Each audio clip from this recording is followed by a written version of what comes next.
This is a model 1851 Civil War Navy revolver replica. It has a faux ivory handle and full metal engraving. Samuel Colt designed the Colt revolving belt pistol of naval caliber between 1847 and 1850. 1850 being its actual year of introduction.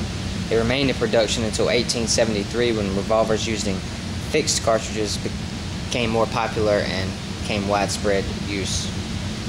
This one has an engraved nickel finish with gold accent and faux ivory handle. Has an overall length of 14 inches and a weight of 2.6 pounds.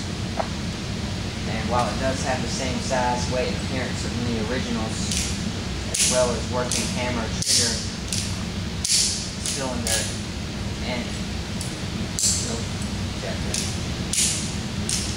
it is non-firing. It cannot be interchanged or modified to fire real ammunition.